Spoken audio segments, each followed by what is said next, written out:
You're listening to the Talking Headways Podcast Network.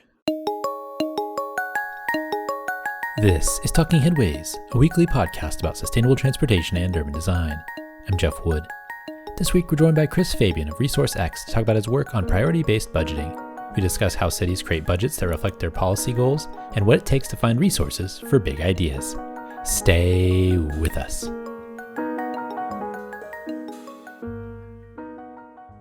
Today's podcast is brought to you by our wonderful, amazing Patreon supporters. Your support is critical to Talking Headways and Mondays at the Overhead Wire. We really appreciate it. To join this gang of zoning misfits and transportation rabble-rousers, go to patreon.com/theoverheadwire. $2 a month gets you some stickers and a handwritten note. $10 a month gets you one of our transportation scarves. Thanks so much to everybody who supports the show, from the bus drivers to the advocates all around the world. That's patreon.com/theoverheadwire. And for more information on our work and where to find our daily newsletter, the transportation scarves, our Cars Are Cholesterol merch, buy books from the authors that join us on the show at our bookshop affiliate site, or find our audiobook version of Raymond Unwin's Town Planning and Practice, check out the show notes on your podcatcher or visit theoverheadwire.com. The weather is changing as we head towards winter, and you know what that means. It's gonna get cold. And scarf weather is here. We've got red bus scarves and green bike scarves, so pick one up to keep you warm on your journey to work or to advocate at a public meeting. These soccer-style scarves can be held up above your head to share your love of bus and bike lanes, and I hope you pick one up for the fall. To get one for you or for a friend, go to theoverheadwire.com and order one today. 5% discount if you order 5 or more. Just send me an email, theoverheadwire@gmail.com, and we can get that set up for you. Otherwise, go to theoverheadwire.com. Fabian, welcome to the Talking Headways podcast. Well, thank you very much. I'm really pleased and grateful to be here. Well, yeah, we're so glad you're here. Before we get started, can you tell us a little bit about yourself? Sure. My name is Fabian. I live in Denver, Colorado, and I'm CEO of a local government organization called ResourceX, or Resource Exploration. This is the latest manifestation of, quite frankly, how we've been working on the exact same problem for over a decade. And that problem is how to ensure that local governments have the resources readily available that they need to fund priorities and outcomes that they really want to deliver. And it's a very exciting problem for us to be working on consistently. And we have a means to an end, which is called priority-based budgeting, a way to rethink the way that the budget works in order for local governments to find out that maybe they have more resource availability than they might have thought to begin with. And if we can succeed at that, then we can rechannel and reprioritize resources towards priorities in need. And that's what we do. Awesome. I want to go back a little bit further before ResourceX maybe, and kind of understand what your interest is in local governments and cities. And did it start when you were a kid, or was it something that blossomed when you were older? I'd love to hear more about that.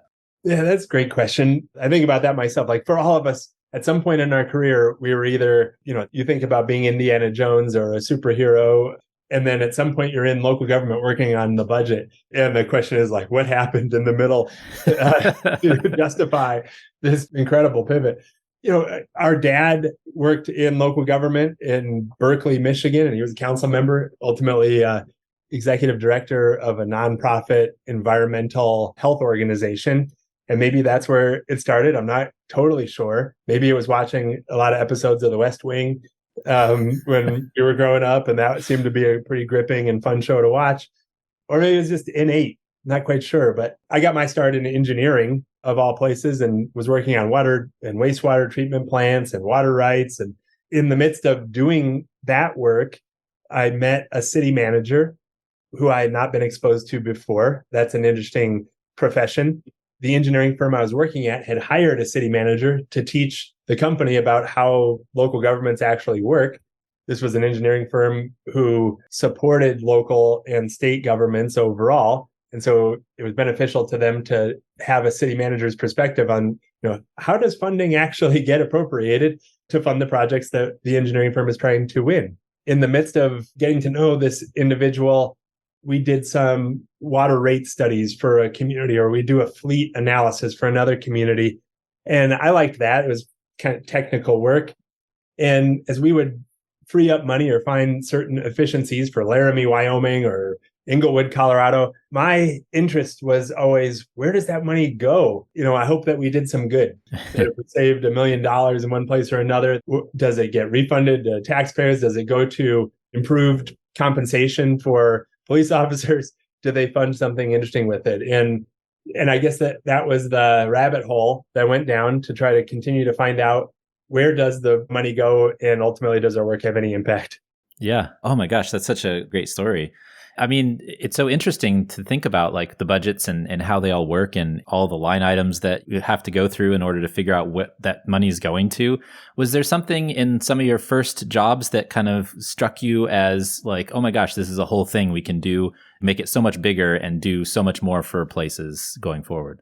Yeah, I'll say, as we did kind of go down the rabbit hole, so to speak, looking for where did the savings go, you couldn't help but broaden your perspective on what a local government does. So while we might have saved money in a fleet operation, and we were really narrowly focused on how do they spend money on vehicles, you start to zoom out and figure, well, what do they use vehicles to do? And what services are being provided where people need to drive?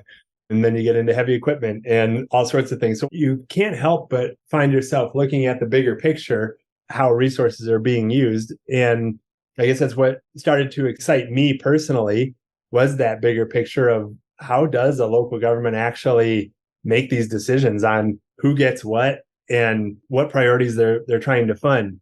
I'll add one more thing. It was around this time of this problematic question we were asking ourselves, does our work have any meaning? Are we doing something worthwhile in our work? There was a group called Public Strategies Group. They're authors of the book Reinventing Government, and they had come out with a book called The Price of Government. And they were on to this idea of budgeting for outcomes at the state level. And we reached out to this organization because we thought that's really interesting. Their premise was the budget is a culprit in obscuring the answer to our question. Are the resources being used to fund something meaningful?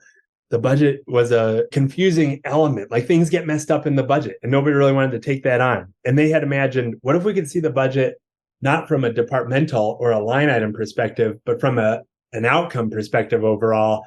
And we reached out to this organization. We became one of their partners early on in some of the work in the city of Fort Collins, Colorado, and Snohomish, Washington. And I thought, wow, they're really trying to pursue something that is exciting and interesting. And then maybe it was the engineer in me that said, I bet we can help come up with a different way to answer the same question that they're trying to answer. Well, that was another question I have for you is like, if I'm a regular resident of a city or town, could I go into a budget and easily understand it, right? Like, if the folks who are working on it maybe don't understand it as well either, then what if you're just like a citizen who pays taxes, right? And your Right. money's being spent. Oh, I really identify with where you're coming from. So think about, we have a tension in at least in the United States and certainly across the world about those who might be thinking that taxes are a good thing and those who might be thinking that taxes are a bad thing and they're conservative or they're progressive. And I recognize that tension. And I thought, wow, if sometimes the folks in local government don't understand where the resources are going, and think about the residents' perspective and how hard it is to really understand if the resources are being allocated in the best way possible towards outcomes that really matter. And therefore, I have definitely wondered for a long time, can we help resolve or minimize or diffuse a lot of that tension and pressure about one side of the political perspective or spectrum versus the other, if we could bring better understanding to how resources are allocated? Because it's hard to even form an opinion on, does the local government have enough tax resources or not enough, without really understanding, like, what are we funding today towards what end? That's my thought on it. Yeah. And also, I mean, it's probably shaped by local news and also, the priorities of people that are pushing certain agendas or others, et cetera. I feel like there's a lot of, words to paper put out there about how we spend our money, but there's always something behind it, I imagine. Yeah. And how we're spending our money today begs the question, what options do we have? What levers could we pull to allocate the resources differently to try to be more in the direction of what a community wants or needs? And so, to your point about maybe a newspaper article or somebody who has an agenda can really frame how local government is allocating resources at this very moment. I'm always interested in, okay, so what are your options? In our experience, you find out you have way more options than what you thought. I have another question for you that's, I feel like, discussed a fair amount, and it's about the goals and priorities that you were talking about earlier, which is like there's a saying that a city or any public agency's like true priorities show up in their budget. And I'm wondering if you, who have worked on many budgets, believe this is accurate or not. So I've definitely heard this phrase. The budget is a moral document. You hear that. You hear Yes. The priorities are reflected in the budget. That's where it's at. And while I believe that to be true, I've got to say, it is often the case that when we reflect back how the resources are being allocated based on the programs they're invested in and the priorities that are actually being accomplished, how often it is that this is a surprise moment. Sometimes priority-based budgeting is like a mirror when you first do it to say, we've looked at your budget. You believe that it's a moral document. You believe your priorities are reflected. We're showing it back to you. And oftentimes departments, elected officials, might be a little surprised at what they see. What's the implication there? The implication is our intentions are that the priorities are reflected. But again, the devil's in the details. We have to really get into it to understand, how are you funding those priorities? That's not a trivial question to answer. How are the resources actually being invested into priorities that matter? To create a measurement device that answers that question will prove or disprove that statement that you made. The budget is the reflection of your priorities. Yeah. So I'm wondering then, going to the next kind of logical step, like what is a priority-based budget then? Like, if you are going to put the budget into a framework that actually pushes a city or an agency of any kind towards, spending on their priorities, what does that priority-based budget look like, and how could it be created? I've heard it described most recently as a map between resources and the priorities that you're striving to accomplish. That's a priority-based budget. So City of Duluth, Minnesota, we were just presenting with them last week, and they said their elected officials had spent a great deal of time creating a vision for 2035. This is the kind of thing that local governments do. We create a long-term vision. On the other hand, you have your budget at the line item level filled with your chart of accounts and each and every line item where resources are being allocated or appropriated, monitored. And somewhere in the middle, we need a map. They described it. A translation device is how Albuquerque, New Mexico has described it, like a Rosetta Stone. So the priority-based budget is maybe a lens to take, on the one hand, the information around line items and translate it in terms of the investment into those priorities overall. That's a priority-based budget. Technically, local governments do line item budgeting, or they budget at a line item level, is what that means. And that's line item budgeting hasn't been around since like the beginning of creation. Like at some point in the history of humankind, line item budgeting was a very novel idea. Hey, we should really track and account for certain cost categories. And I use the word account. Accounting was the primary function to really understand how we're using the resources to spend on paper or vehicles or supplies or postage. And where priority-based budgeting sort of found its relevance was, if you look at a line item budget and you ask yourself a simple question, like take any line item, take your favorite line item, postage, take miscellaneous or Staples. whatever, and you say, how does that line item help us accomplish a priority like equity? Or how does that line item help us accomplish a strategic priority like building a safer community? What inevitably happens is you find yourself making up some sort of middle story. So you say vehicles, and you say, well, we have these vehicles, and why do we need them to create a safer community? That's a priority.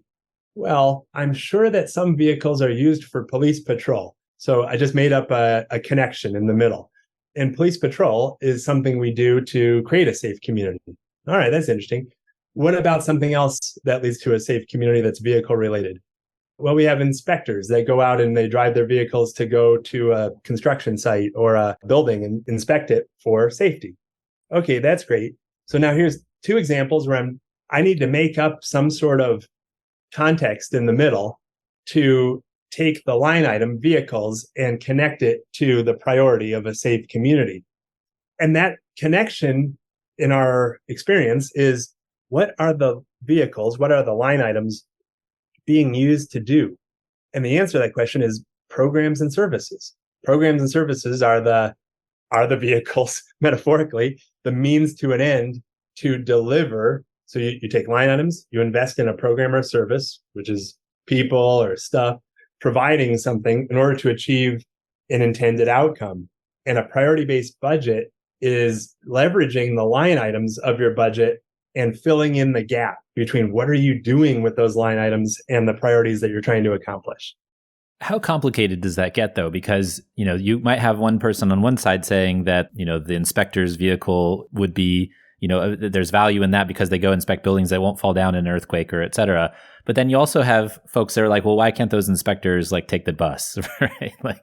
Those types of different priorities that maybe different folks have for safety to a certain extent. And so I'm curious, how complicated does that get from A to C through that B connector that you've talked about? I like it. So let me try this. So the program and service is the connecting point between the line item vehicles, the program, what you use the vehicles to do in order to deliver a priority like safe community. Now, to your point, we can scrutinize how that program is being delivered and say, you're getting to some interesting meat, which is, how is the program delivered? We could do it ourselves. We could use our own vehicles. We could use the bus. We could walk. Those are choices in how you use the resources in order to provide the program that delivers the outcome. And I think those questions are definitely incredibly relevant from an efficiency standpoint, or how the program is delivered. So we get into the how, and I think this is getting back to your complexity. Do we need to provide it? Does our local government need to provide this? Can we partner to provide it? Is somebody else providing it? Do we charge for it? Do we use general government resources and subsidize it? Do we use our own vehicles? Can we use another means of transportation? So those are all questions of, how do we use the resources creatively, I like your example, in order to provide that program and deliver the priority. Another interesting one that I read about in one of the resources that your brother sent me was that, if you're a transportation department, for example, and this is something I feel like my listeners will be interested in, is if you're a transportation department and you have a Vision Zero goal and you need to budget towards that Vision Zero goal, maybe you're investing more in streetscapes and street design than, say, some other investment that doesn't reach that same goal. And so I think that that's an important distinction as well, is you can actually align these budget priorities with the goals and priorities that you actually have for your city. And I think a lot of folks get frustrated with things like Vision Zero because people say and pronounce that we're going to have a Vision Zero program, but then nothing actually happens. It's somewhat, sometimes it's platitudes. Yeah, I like where you're going. So we have supported the city and county of Denver, Colorado, Flagstaff, Arizona. Both communities come to my mind as I've heard commitments towards the goal of Vision Zero in the transportation department overall. And I like how you were just framing it. So you take Vision Zero, and we have to kind of create the logic model. I've heard that phrase used before. What's the logic model on how do you get to achieve Vision Zero?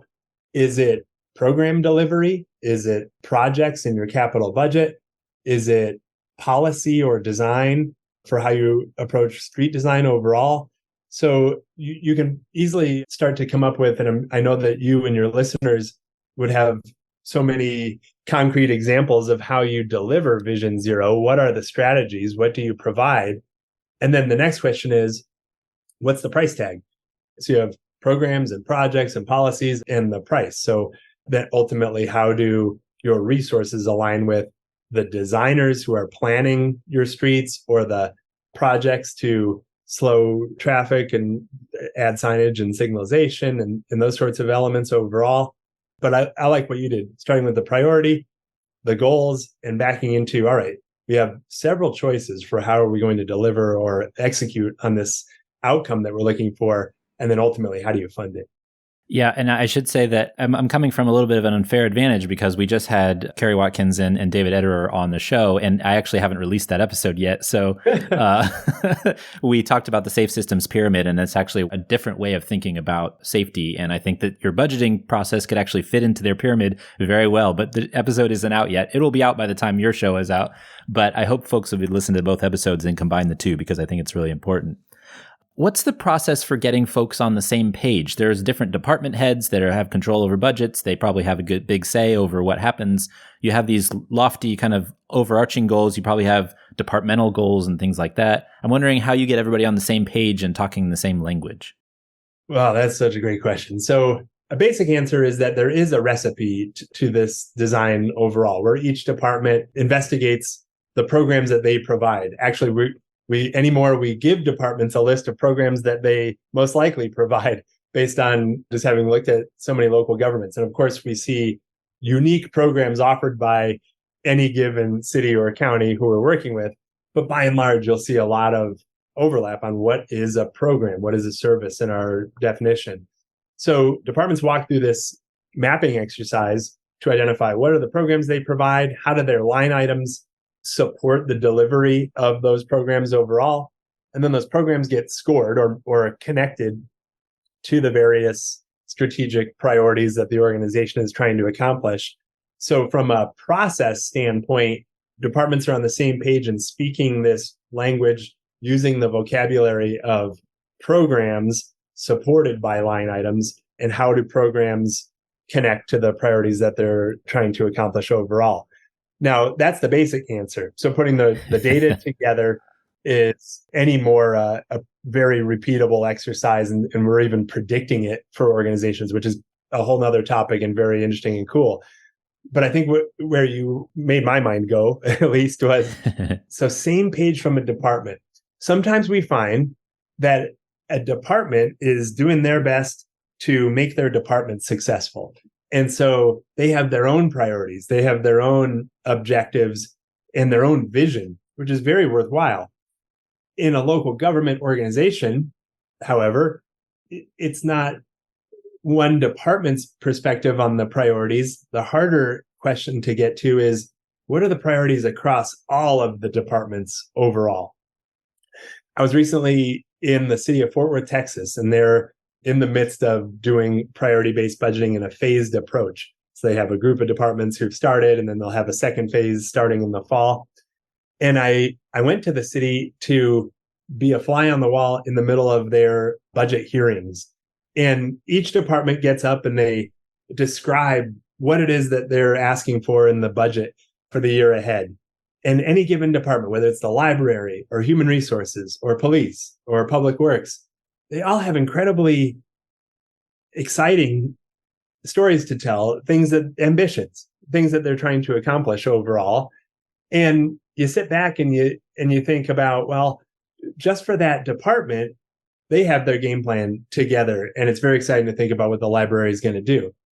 But then you turn your attention to the city manager who's listening to all of these presentations, and you quickly recognize what a challenging job that is, because that individual has to hear all of the great objectives from every single one of the departments and try to use your words, get them all on the same page for what is the highest priority.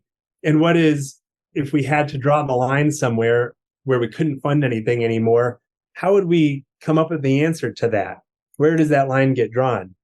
And that's the rest of the virtue of priority-based budgeting, is trying to get a fair process to calculate what budget proposal is actually a higher priority than another budget proposal. How do you rank them? How do you score them overall? And that's part of the framework.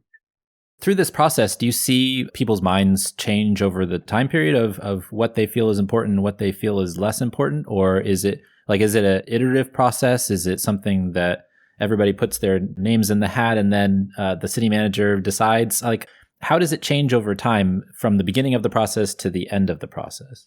That's a great question. You will see the alignment overall of departmental budget requests with overall priorities, the appreciation and open-mindedness that there are numerous priorities that the organization is striving to achieve.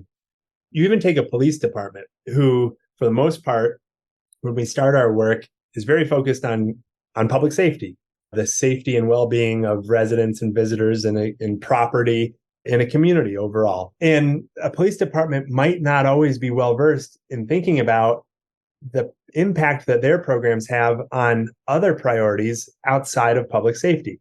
For example, economic vitality. Absent a police presence downtown, maybe you don't have the feeling of personal safety. But a police department is not used to talking about the impact of their programs from an economic vitality lens. They're not used to talking about their programs from a transportation lens and how police patrol on your streets actually leads to more orderly traffic flow. But they think about public safety. They think about the safety priority, not necessarily equity, all the other priorities that they might impact. And so over time, I think the appreciation that any given department head will gain in their work is the cross-cutting impact that their programs have on not only one priority, but all of the priorities of the organization. You take a library and you think about, like, what's the purpose of the library? Why do we continue to maintain a library system? And you quickly go towards enrichment and lifelong learning and access to information, education. Anymore, libraries have an impact on economic vitality from a workforce and training perspective or a mental health perspective, as they're providing safe places for the public to have shelter and have access to resources overall. So point being, what I'm trying to wrap up is, over time, I think departments get out of their narrow perspective on the priorities that they're most used to talking about and really start to broaden their appreciation for everything that the city is really designed to achieve. I've seen a lot lately on participatory budgeting, and I'm wondering if you've come across that as well and how that might fit into the process. Absolutely. So participatory budgeting, it's not like one or the other, participatory or priority-based. Participatory budgeting, and I won't claim to be an expert. We've seen it in Philadelphia. We've seen it in a few communities where we've worked, where residents are invited in, or people who don't work for the local government per se, and given a finite set of resources, maybe not the entirety of the budget overall, but at least a meaningful chunk. And the goal is, how would these residents prioritize these resources? What would they want to achieve? And sometimes participatory budgeting is geared towards a specific objective. Over the last few years, we saw enhancing equity in communities was something really important to start to really understand the voice and perspectives of various neighborhoods, people living in various neighborhoods, people from various vulnerable populations, to have the opportunity to say, here's what I would want if given these resources overall. And I think the exciting connection with a priority-based budget is that the more that we can really truly understand what the priorities are from the perspectives of those who are trying to serve the overall residents in our communities, the better priority-based budgeting works, because it's a simple framework to measure the alignment of resources to programs that impact those priorities. And the question is always, do we have those priorities right? You do your best with elected officials, their perspectives. Presumably they ran on a platform that is representative of the voters who put them into office. The department's perspective, because they're such subject matter experts in what really needs to be delivered. And then the more that we can really be in touch directly with residents, then you have their voice at the table and influencing this process overall. So the way that I've actually found out about you all was through an article in Grist about Pittsburgh and their work on aligning their budget towards climate priorities. And I'm wondering, what was that process like? And I'm curious also about the results. Pittsburgh is one of our most exciting stories. And I think with any organization who adopts priority-based budgeting, the success is in how they make it their own. And priority-based budgeting is a tool. Priority-based budgeting is a vehicle, a means to an end. And therefore, it gets better to the extent that the organization has clear, specific outcomes that they want to try to accomplish with it. In Pittsburgh's case, picture it was right in the midst of the initial days of COVID. And as the pandemic was raging on and we didn't have vaccines yet, we certainly didn't have federal assistance, or ARPA had not been imagined yet. Here is the city of Pittsburgh doing their best, like so many other local governments, to be good stewards and manage declining resources. Those were very scary times in the initial days of COVID, where sales tax revenues and property tax revenues, sales tax in particular, tourism resources were on the decline. Many organizations were striving to just maintain current services, core services, as you call them. So budget cuts were the norm. And here comes the city of Pittsburgh looking for an opportunity to really scrutinize budget strategy in these tough times.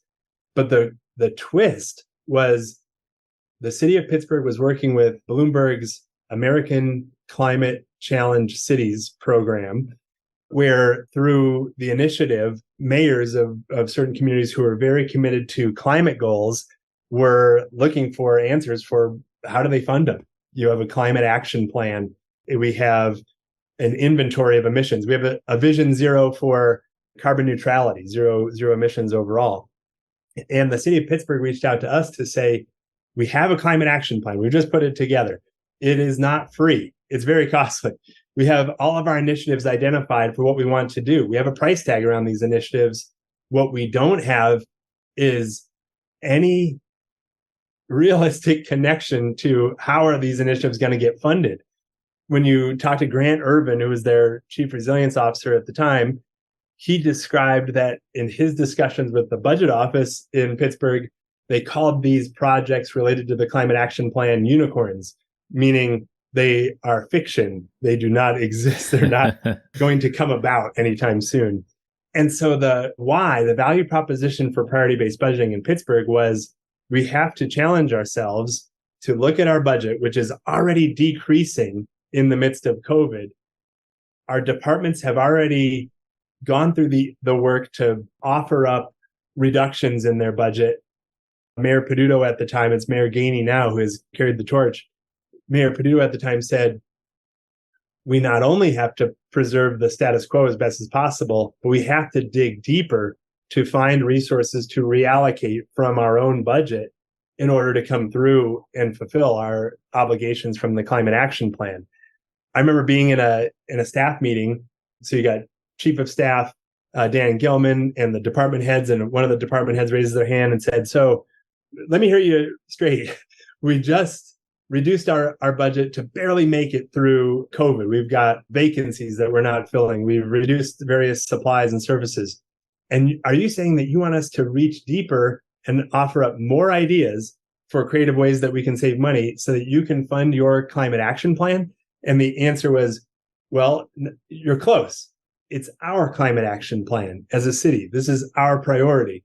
And yes, that is the answer. We're going to study where every dollar goes towards every program to come up with new partnership opportunities, new entrepreneurial revenue generation opportunities, things that we can stop doing altogether. If it meant that we could free up resources and reallocate them towards funding our unfunded climate action plan. The whole point being, and this is the most exciting part to me, is that even in the midst of economic downturn like COVID, but not just COVID, we experienced fiscal pressures with inflation as well. Sometimes local governments say, well, we're going to do our best to hold on to core services. And what I like about what Pittsburgh said is that's not good enough. We have much more bold ambitions to accomplish. And if we as local governments don't find a way to get the resources towards those goals, look behind us. It's not like there's a private sector entity going, I can't wait to get into the climate action business or the equity business or the supporting homeless populations business. If local governments can't tackle it, then the priorities will potentially not get accomplished. And that's not the outcome we want. Therefore, when communities say we're going to re-examine and rethink our budget to free up resources to find funding, you create agency. You are assertive. Not quite the words I'm looking for, but I think you get what I'm talking about. Take control of your own destiny. Right. So then Pittsburgh went through this process, and what's the outcome? Like, I mean, I've read, they save $50,000 by limiting paper contracts and using DocuSign instead, and like little tiny things that they kind of went through the budget and found spots where they could actually save money. Yep. But from a climate perspective, like what is the overarching like result of their budgeting process? Yeah. And I like how you were describing it. You take the little things like $50,000 on saving on paper, and they saved on postage by rethinking how they're sending out utility bills and how people pay, and re-examining how pay stubs get delivered and do they need paper for that. And you take every little small cost savings measure and you add them up across all programs, across all departments, across the entire organization. And next thing you know, for the city of Pittsburgh, they had identified over $40 million in resource reallocation opportunities, plus new revenue generation. When they started their work, their fear was, we have $0 for our climate action plan. So to get to 40 million, it doesn't solve their climate action plan. They need many more resources. That is absolutely to be sure. But to go from, we think every dollar is accounted for, it's already spoken for, we have zero, we've cut to the bone. Those are the phrases that we tell ourselves sometimes in local government. We've already been through our low-hanging fruit. We don't have any more. To get from that point to, well, our first cut at this, we found $40 million and then some for reallocation opportunities, to me is tremendously hopeful and optimistic, and they can keep going. And that, you fast forward to today, and that is their continued use of priority-based budgeting is to constantly re-examine their business models for providing programs and services overall. Now, where we at ResourceX, you mentioned before your pyramid, your systems. The Safe Systems Pyramid, yeah. Yes, exactly. And you say, well, maybe you have a part in that. That's the part that we want to play.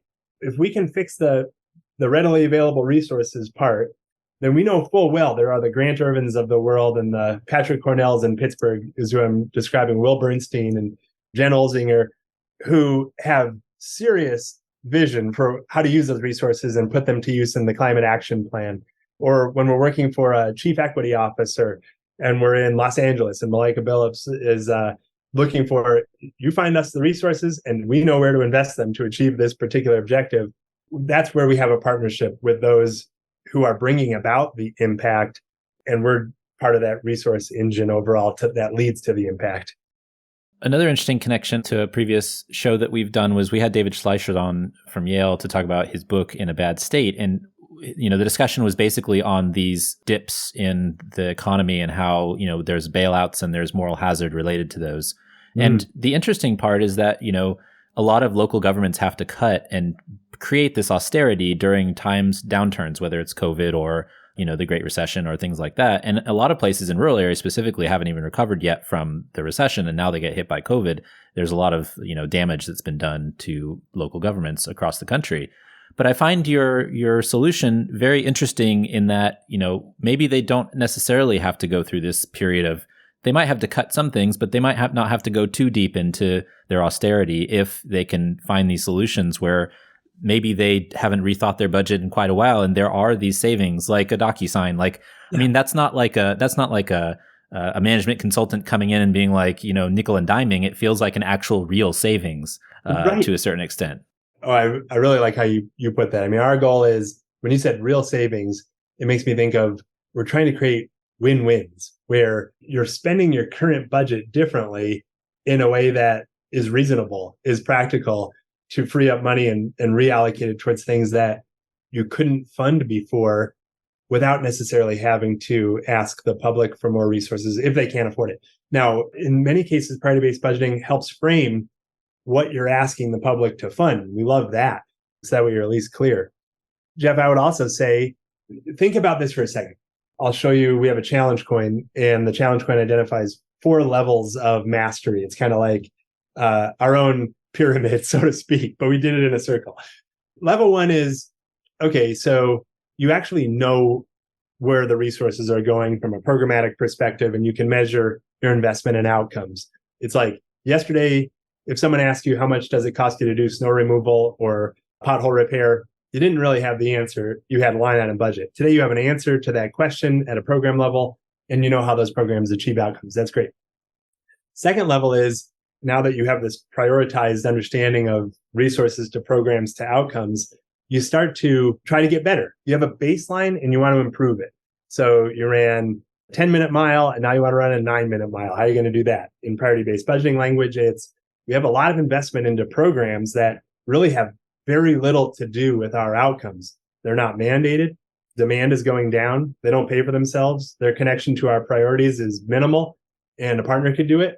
Let's study those programs, bring the investment back, spin it up, reallocate it to its higher priority programs, and boom, we have a resource reallocation. And I don't care if you reallocate 1% of your budget, that's going to be an awesome day for your community that you stop doing one thing in order to do something else that has a higher impact. And that's what we want. So that's level 2.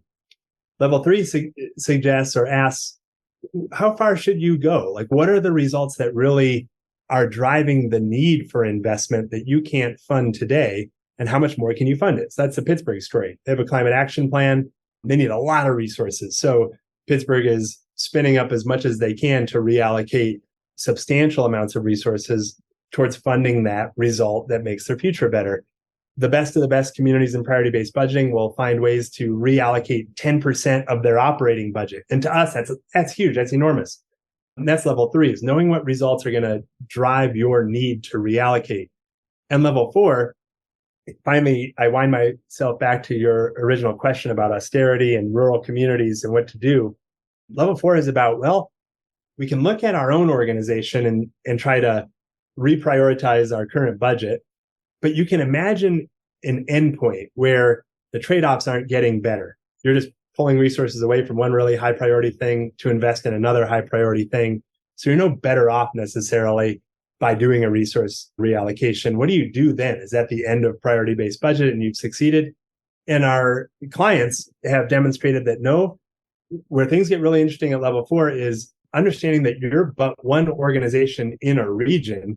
And there are many other entities who also have resources where those resources may very well be positioned to accomplish the same goals you're trying to accomplish.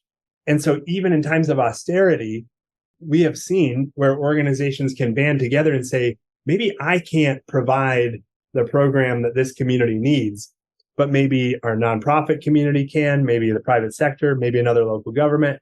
How do we really understand what everybody else is doing and map out the programs that they're providing and the outcomes they're striving to achieve in order to create more of a network towards the accomplishment of the impact we want?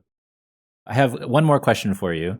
And I ask this question for folks quite frequently because I think it's an interesting question. Is there something that surprised you from your process of working with cities over the last decade or so?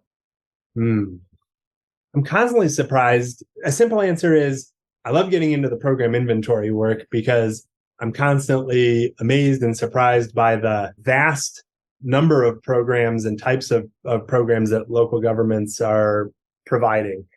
Maybe what has surprised me as well in the midst of coming to understand that is how many assumptions we make about where resources go, and we don't necessarily understand the whole time all the businesses that we're in.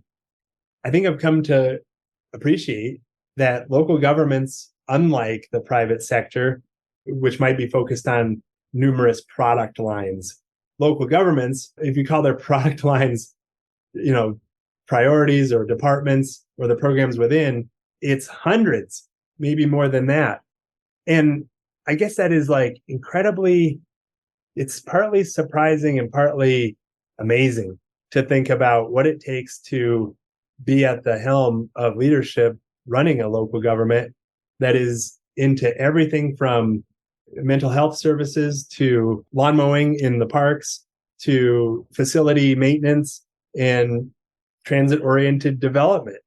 Those aren't product lines that are like different chassis of a vehicle and different makes and models. It's so vast and incredible. And all of these programs have real meaning to people in the community who benefit from them. And maybe that's the surprising thing overall. I'll add one last thing if I can, and it's related to this thought. So we've been doing this for a little over 10 years. We've seen hundreds of thousands of programs from various local governments. I mentioned earlier that we started to get into predictions for departments, predictions of the programs they provide. We are predicting the costs of providing those programs and the alignment of programs, therefore the investment of any given community into various outcome areas or priorities based on their line item budget. Because we've seen the trends and we can make a prediction. And what we're wondering is, does a city have a genome? There's a big leap, but does a city, much like you or I have our own genome, our own DNA and genes that make us partly who we are, does a city's use of resources towards the programs that they provide have an analogy to a city genome and the outcomes that it's investing in overall? And we're interested in that. And that is maybe a topic for another podcast. But in terms of a surprising outcome, we see differences. There are big differences from one city to the next in terms of what programs they provide, how much they're funding each program, and therefore what priorities are really being accentuated in Duluth, Minnesota versus Benicia, California, and everywhere in between. That's awesome. Well, Chris, where can folks find you if you wish to be found? So our website, resourcex.net, is our main home, our hub. Feel free to email me as well. I'm Chris Fabian, cfabian at resourcex.net. I'd love to have these discussions. We'll be at ICMA. You mentioned University of Texas, Austin earlier, and we'll be at the ICMA conference in Austin in a couple of days. Well, maybe by the time this podcast runs, that will be the past, but you can find us at a lot of conferences overall. But please, we welcome the discussion. We're explorers. That's in our name, Resource Exploration. Resource X, we're explorers of resources towards the ultimate end goal of impact. And that's how we found you. Awesome. Well, Chris, thanks so much for joining us. We really appreciate your time.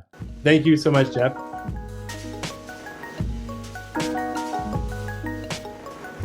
And thanks for joining us. The Talking Headways podcast is a project of the Overhead Wire and published first at Streetsblog USA. Thanks to our generous Patreon supporters for supporting this week's podcast. And you can find out more at patreon.com/theoverheadwire. And sign up for our 17-year-old newsletter by visiting theoverheadwire.com. To get the show each week, follow along at your podcatcher of choice, including Spotify, SoundCloud, iHeartRadio, YouTube, TuneIn, Apple Podcasts, and many, many more. And if you can't find it there, you can always find its original home at usa.streetsblog.org. We'll see you next time at Talking Headways.